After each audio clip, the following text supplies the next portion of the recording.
আসমান থেকে ঘোষণা হবে, ফায়ুনাদি মুনাদিম মিনাস সামা আন কাযাবা ফাআফরিশুহু মিনান নার ওয়া আলবিসুহু মিনান নার ওয়াফতাহু লাহু বাবান ইলান নার। আসমান থেকে আল্লাহ তাআলা ঘোষণা করবে, ওগো আমার ফেরেশতারা, সে মিথ্যা কথা বলতেছে। দুনিয়াতে থাকতে সে সব কিছুই জানতো, দুনিয়ার লোভে পড়ে সে আমার সাথে দুনিয়াতে নাফরমানি করছে।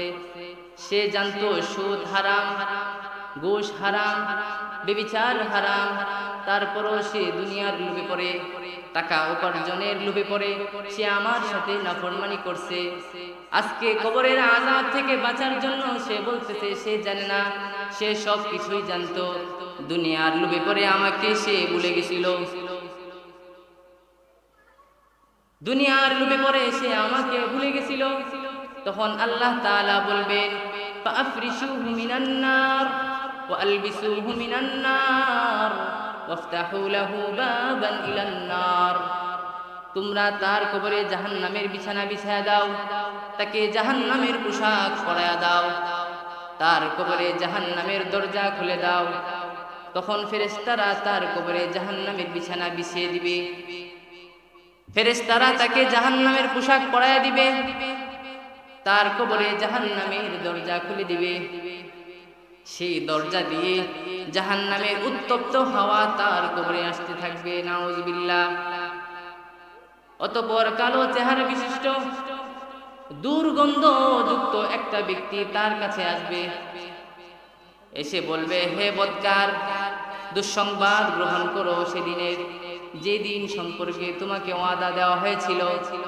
তখন বদকার ব্যক্তি বলবে, কে ভাই, তোমার চেহারা এত বিশ্রী, কে, তোমার পরিচয়টা একটু দাও। তখন সে বলবে, আরে দুনিয়াতে তুমি যে চুরি করছিলা আমি তোমার সেই চুরি, দুনিয়াতে তুমি যে জিনা করছিলা আমি তোমার সেই জিনা, দুনিয়াতে তুমি যে তোমার ইতিম ভাতিজার সম্পদ মারছিলা ওইটা হলে আমি, তুমি দুনিয়াতে যত নাফরমানি করছো, যত অন্যায় করছো, বদ কাজ করছো, সেগুলাই হলাম আমি। তখন বদকার ব্যক্তি হাউমাউ করে চিল্লা ফাল্লা করতে থাকবে। তখন সে বলতে থাকবে, হায় আল্লাহ, তুমি কিয়ামত কায়েম করিও না। অতঃপর এই বদকারের জন্য এমন একজন ফেরেশতা নিযুক্ত করে দেওয়া হবে, যে কানেও দেখে, কানেও শোনে না, চোখেও দেখে না, এবং ওই অন্ধ বধির ফেরেশতার সাথে এমন একটি হাতুড়ি দেওয়া হবে, সেই হাতুড়ির এরকম পাওয়ার, সেই হাতুড়ি দিয়ে যদি দুনিয়ার সবচাইতে বড় পাহাড়ের মধ্যে আঘাত করা হয়, পাহাড়টার সাথে সাথে মাটির সাথে মিশে যাবে। সেই পাওয়ারফুল হাতুড়ি দিয়ে বদকারের শরীরের উপর আঘাত করতে থাকবে।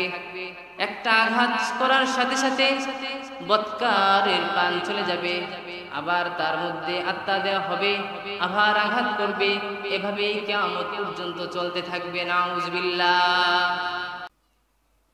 আমি আপনাদের সামনে মৃত্যু এবং কবরের মধ্যে কি অবস্থা হবে সে সম্পর্কিত আয়াত এবং হাদিস পাঠ করেছি। দুনিয়াতে আল্লাহ তাআলা আমাদেরকে পাঠিয়েছেন,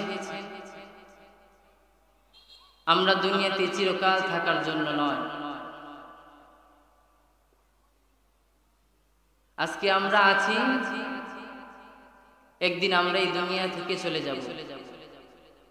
এই দুনিয়ার মধ্যে কেউ থাকতে পারবে না। এই দুনিয়ার মধ্যে যা কিছু আছে সব একদিন ধ্বংস হয়ে যাবে। আমরাও একদিন মৃত্যুর মাধ্যমে এই দুনিয়া থেকে চলে যাব। দুনিয়াতে কেউ থাকতে পারবে না। আল্লাহ তাআলা তার কালামে পাকে বলেন, কুল্লু নাফসিন যায়িকাতুল মাউত, প্রত্যেক প্রাণী মৃত্যুর স্বাদ আস্বাদন করিবে। সুম্মা ইলাইনা তুরজাউন, অতঃপর আমার কাছে আবার ফিরে আসবে।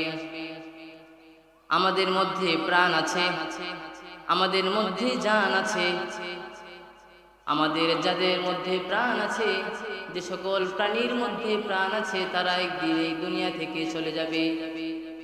এই দুনিয়ার মধ্যে কেউ চিরকাল থাকতে পারবে না। কিন্তু এই দুনিয়া থেকে যে চলে যাবে, সবার চলে যাওয়াটা একরকম হবে না। যে ব্যক্তি আল্লাহ তাআলার হুকুম বিধানাবলী সুন্দর করে আল্লাহ তাআলা যেভাবে বলছে সেভাবে পালন করছে, আল্লাহ তাআলা যেগুলা করার আদেশ করেছে সেগুলা আদায় করেছেন, তার মৃত্যুটা হবে অত্যন্ত সুন্দর, অত্যন্ত আরামদায়ক। আর যে ব্যক্তি সারাটা জীবন আল্লাহর নাফরমানি করে কাটিয়ে দিয়েছে, আল্লাহ তাআলার হুকুম আহকাম না মেনে জিন্দেগি কাটাইছে, তার মৃত্যুটা খুবই ভয়ানক, খুবই কষ্টকর হবে। দুনিয়াতে দুই ধরনের মানুষ, এক নাম্বার হচ্ছে নেককার, আরেকটা হচ্ছে বদকার। নেককারের মৃত্যু কত সুন্দর, কত সুন্দর। হযরত বারা ইবনে আযিব রাদিয়াল্লাহু তাআলা আনহু হতে বর্ণিত, তিনি বলেন রাসূলুল্লাহ সাল্লাল্লাহু আলাইহি ওয়াসাল্লাম একবার আমাদের সাহাবীদেরকে ডাক দিয়ে বলেন, হে আমার প্রিয় সাহাবীরা, নেককারের মৃত্যুর সময় সূর্যের ন্যায় উজ্জ্বল চেহারা বিশিষ্ট একদল ফেরেশতা জান্নাতি কাফন সুগন্ধি ফুলের তোড়া নিয়ে আসমান থেকে নিচে নামবে। নেককার মনুষ্য ব্যক্তির দৃষ্টি যত দূর যাবে, তত দূর পর্যন্ত ফেরেশতারা দুই দিকে সারিবদ্ধভাবে দাঁড় হয়ে যাবে। অতঃপর আজরাইল আলাইহিস সালাম মনুষ্য ব্যক্তির কানে কানে এসে বলবে,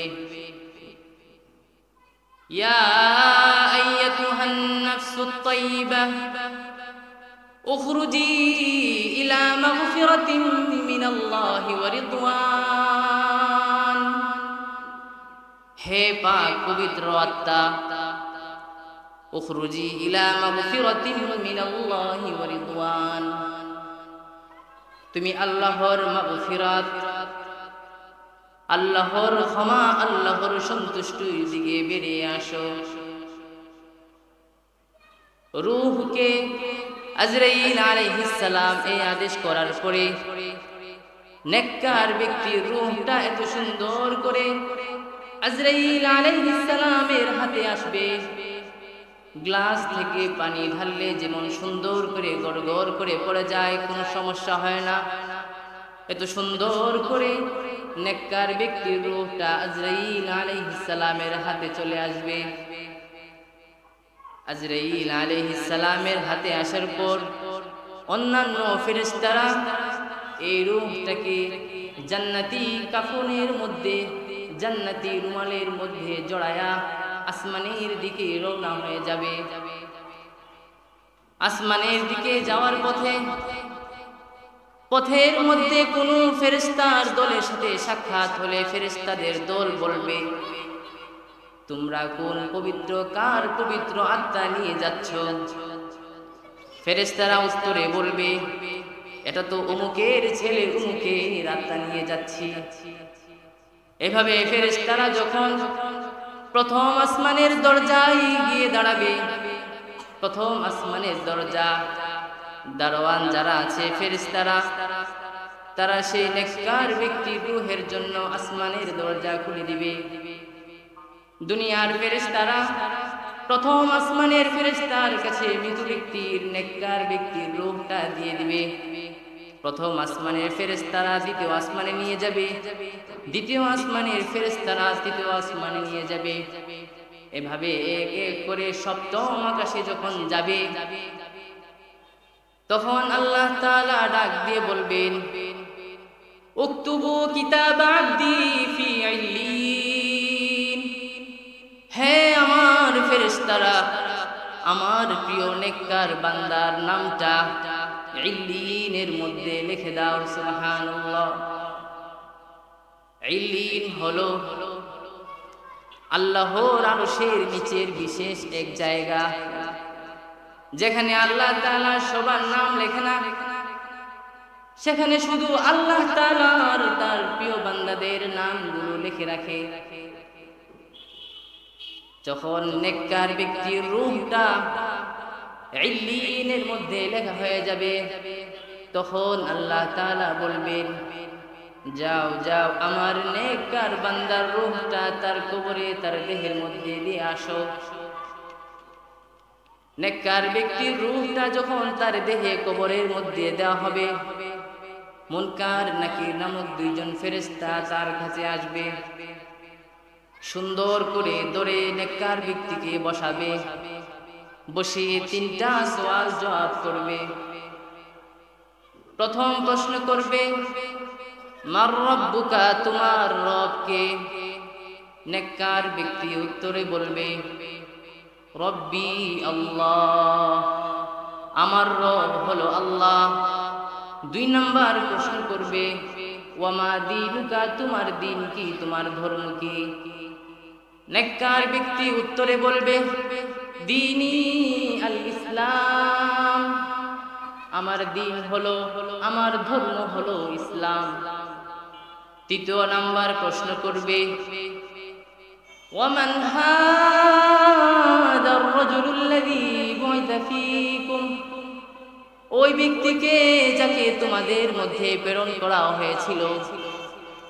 তখন নেককার ব্যক্তি উত্তর দিবে, হুয়া রাসূলুল্লাহি সাল্লাল্লাহু আলাইহি ওয়াসাল্লাম, তিনি তো আমাদের নবী মুহাম্মদ সাল্লাল্লাহু আলাইহি ওয়াসাল্লাম। মুনকার নাকিরের প্রশ্নের উত্তর দেওয়ার সাথে সাথে আসমান থেকে আল্লাহ তাআলা ডাক দিয়ে বলবেন, ফায়ুনাদি মুনাদিম মিনাস সামা আন সাদাকা আবদি ফাআফরিশুহু মিনাল জান্নাহ ওয়া আলবিসুহু মিনাল জান্নাহ ওয়াফতাহু লাহু বাবান ইলাল জান্নাহ। হে আমার ফেরেশতারা, সে সঠিক সঠিক জবাব দিয়েছে, সে সত্য বলেছে, তাকে তোমরা জান্নাতের বিছানা বিছায়া দাও, তাকে তোমরা জান্নাতের পোশাক পরায় দাও। ওয়াফতাহু লাহু বাবান ইলাল জান্নাহ, তার কবরে তোমরা জান্নাতের দরজা খুলে দাও। তখন ফেরেশতারা তাকে জান্নাতের পোশাক পরিয়ে দিবে, ফেরেশতারা তাকে কবরের মধ্যে জান্নাতের বিছানা বিছিয়ে দিবে, তার কবরে জান্নাতের দরজা খুলে দিবে। জান্নাতের সেই দরজা থেকে মন মাতানো সুঘ্রাণ তার কবরে আসতে থাকবে। মৃত ব্যক্তির দৃষ্টি যত দূর পর্যন্ত যাবে, তত দূর পর্যন্ত তার কবরটাকে প্রশস্ত করে দেওয়া হবে।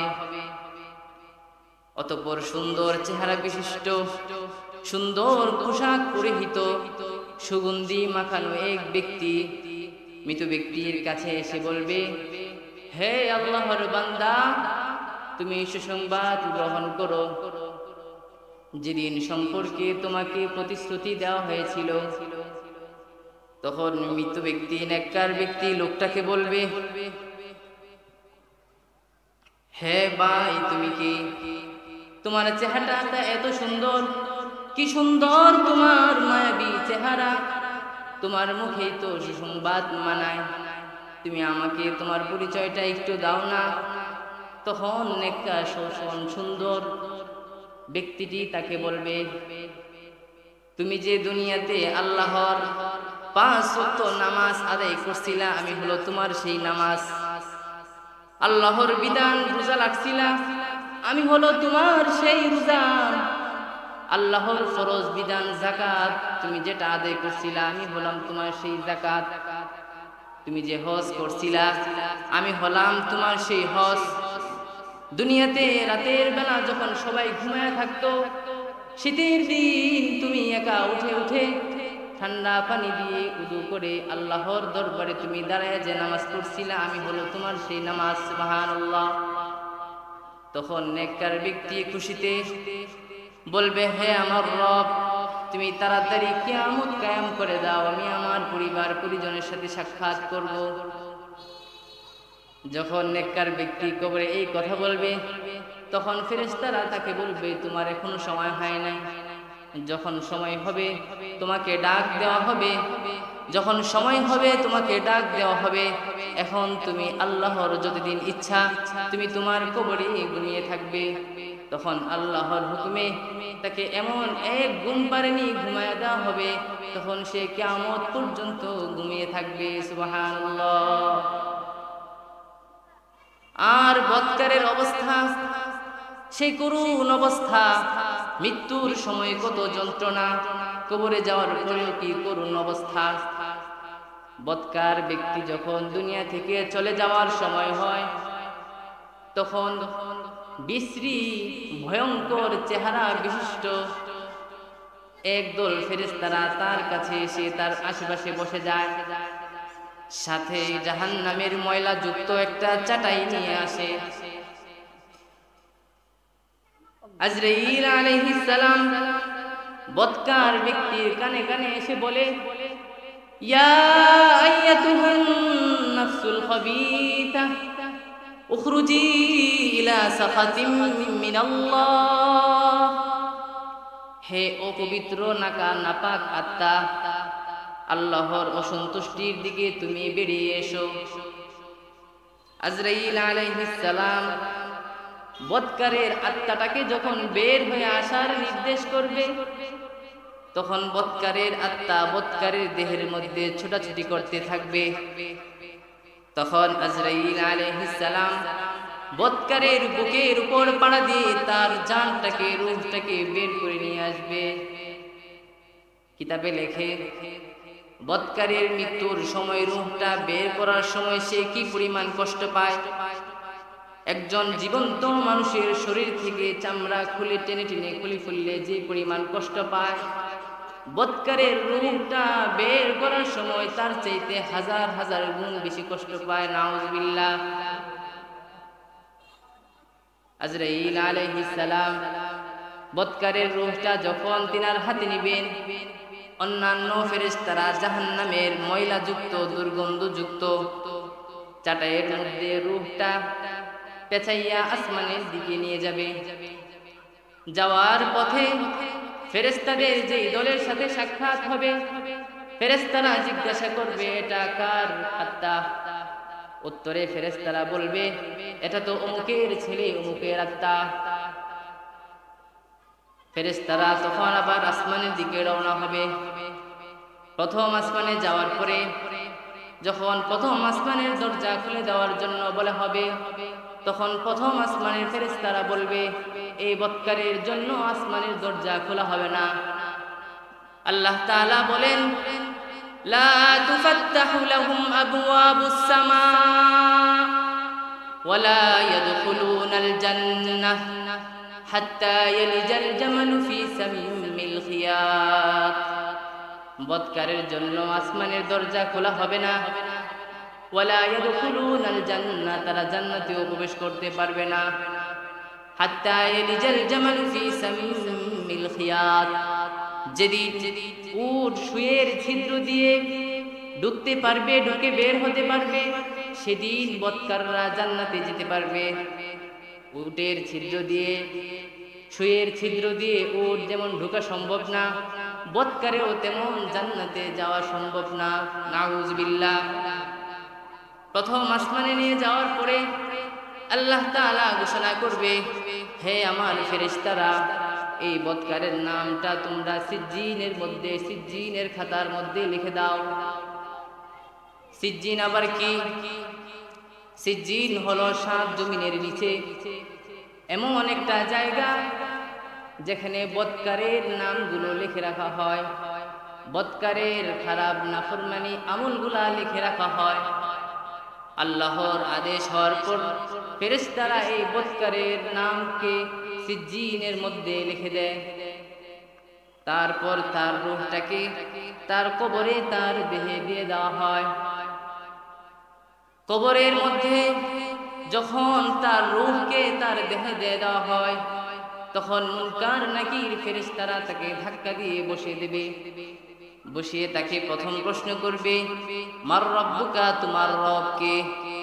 উত্তরে সে বলবে, হা হা লা আদরি, হায় হায় আমি তো কিছুই জানি না। দ্বিতীয় প্রশ্ন করবে, ওমা দীনুকা, তোমার ধর্ম কি, তোমার দিন কি? উত্তরে সে আবার বলবে, হা হা লা আদরি, হায় হায় আমি তো কিছুই জানি না। যখন তৃতীয় প্রশ্ন করবে, ওমা হাদার রাজুলুল্লাযী বুইতা ফীকুম, যে ব্যক্তিকে তোমাদের মধ্যে প্রেরণ করা হয়েছিল তিনি কে? তখনও সে বলবে, হা হা লা আদরি, হায় হায় আমি তো কিছুই জানি না। তখন আসমান থেকে ঘোষণা হবে, ফায়ুনাদি মুনাদিম মিনাস সামা আন কাযাবা ফাআফরিশুহু মিনান নার ওয়া আলবিসুহু মিনান নার ওয়াফতাহু লাহু বাবান ইলান নার। আসমান থেকে আল্লাহ তাআলা ঘোষণা করবে, ওগো আমার ফেরেশতারা, সে মিথ্যা কথা বলতেছে। দুনিয়াতে থাকতে সে সব কিছুই জানতো। দুনিয়ার লোভে পড়ে সে আমার সাথে দুনিয়াতে নাফরমানি করছে। সে জানতো সুদ হারাম, ঘুষ হারাম, ব্যভিচার হারাম, তারপরও সে দুনিয়ার লোভে পড়ে, টাকা উপার্জনের লোভে পড়ে সে আমার সাথে নাফরমানি করছে। আজকে কবরের আযাব থেকে বাঁচার জন্য সে বলতেছে সে জানে না, সে সব কিছুই জানতো। দুনিয়ার লোভে পড়ে আমাকে সে ভুলে গেছিল। দুনিয়ার লোভে পড়ে সে আমাকে ভুলে গেছিল। তখন আল্লাহ তাআলা বলবেন, ফাআফরিশুহু মিনান নার ওয়া আলবিসুহু মিনান নার ওয়াফতাহু লাহু বাবান ইলান নার। তোমরা তার কবরে জাহান্নামের বিছানা বিছায়া দাও, তাকে জাহান্নামের পোশাক পরায়া দাও, তার কবরে জাহান্নামের দরজা খুলে দাও। তখন ফেরেশতারা তার কবরে জাহান্নামের বিছানা বিছিয়ে দিবে। ফেরেশতারা তাকে জাহান্নামের পোশাক পরায়া দিবে, তার কবরে জাহান্নামের দরজা খুলে দিবে। সেই দরজা দিয়ে জাহান্নামের উত্তপ্ত হাওয়া তার কবরে আসতে থাকবে, নাউযুবিল্লাহ। অতঃপর কালো চেহারা বিশিষ্ট দুর্গন্ধযুক্ত একটা ব্যক্তি তার কাছে আসবে। এসে বলবে, হে বদকার, দুঃসংবাদ গ্রহণ করো সেদিনের, যে দিন সম্পর্কে তোমাকে ওয়াদা দেওয়া হয়েছিল। তখন বদকার ব্যক্তি বলবে, কে ভাই, তোমার চেহারা এত বিশ্রী, কে, তোমার পরিচয়টা একটু দাও। তখন সে বলবে, আরে দুনিয়াতে তুমি যে চুরি করছিলা আমি তোমার সেই চুরি, দুনিয়াতে তুমি যে জিনা করছিলা আমি তোমার সেই জিনা, দুনিয়াতে তুমি যে তোমার ইতিম ভাতিজার সম্পদ মারছিলা ওইটা হলে আমি, তুমি দুনিয়াতে যত নাফরমানি করছো, যত অন্যায় করছো, বদ কাজ করছো, সেগুলাই হলাম আমি। তখন বদকার ব্যক্তি হাউমাউ করে চিল্লা ফাল্লা করতে থাকবে। তখন সে বলতে থাকবে, হায় আল্লাহ, তুমি কিয়ামত কায়েম করিও না। অতঃপর এই বদকারের জন্য এমন একজন ফেরেশতা নিযুক্ত করে দেওয়া হবে, যে কানেও দেখে, কানেও শোনে না, চোখেও দেখে না।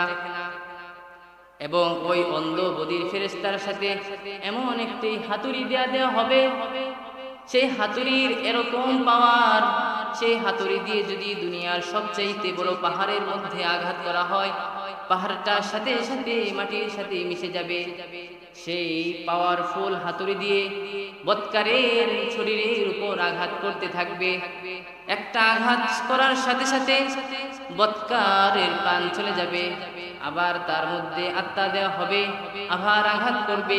এভাবেই কিয়ামত পর্যন্ত চলতে থাকবে, নাউযুবিল্লাহ। কত সুন্দর মৃত্যু ছিল নেককার ব্যক্তির, আর বদকারের ব্যক্তির মৃত্যু কত কষ্ট, কত যন্ত্রণাদায়ক, এবং কবরের মধ্যে কি ভয়ানক শাস্তি। আল্লাহ তাআলা আমাদেরকে যেন নেককারদের কাতারে শামিল করে, আর বদকারদের থেকে যেন আমাদেরকে হেফাজত করে। সেজন্য আমরা আমাদের বাকিটা জিন্দেগি আমল করে আল্লাহর বিধানগুলি পালন করে সুন্দর করে চলে নেককারদের কাতারে যেন শামিল হতে পারি, সেই জন্য আল্লাহ তাআলা আমাদেরকে সবাইকে তৌফিক দান করুন। যা কিছু বলা হয়েছে আমাকে আপনাকে সবাইকে আমল করার তৌফিক দান করুন। ওয়া আখিরু দাওয়ানা আলহামদুলিল্লাহি রাব্বিল আলামিন। সালাম। মাশাআল্লাহ, জাযাকুমুল্লাহু তাআলা আহসানাল জাযা। সম্মানিত উপস্থিতি, এতক্ষণ পর্যন্ত আমাদের সামনে যিনি কোরআন হাদিস থেকে গুরুত্বপূর্ণ আলোচনা পেশ করছিলেন তিনি হলেন হযরতুল আল্লামা মুফতি মুবারকুল্লাহ সাহেব হুজুরের নাতি।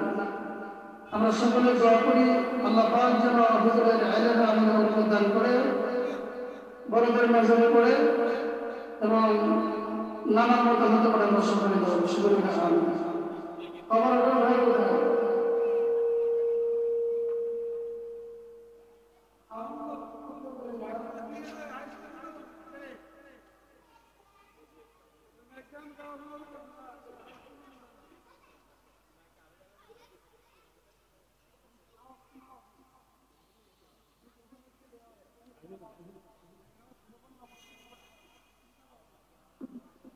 সম্মানিত এলাকাবাসী, এখন আমরা দৃষ্টি বিরাজমান করছি। মেহরবানি করে প্যান্ডেলের নিচে চলে আসি। আমাদের দাওয়াতি মেহমানগণ একের পর এক মাদ্রাসার দপ্তরে উপস্থিত আছেন। সম্মানিত উপস্থিতি, এই পর্যায়ে আমাদের সামনে কোরআন ও হাদিস থেকে মূল্যবান আলোচনা পেশ করবেন হযরত মাওলানা মুফতি বেলাল হোসেন আনোয়ারী সাহেব, সেক্রেটারি উলামায়ে পরিষদ মজলিস বোর্ড।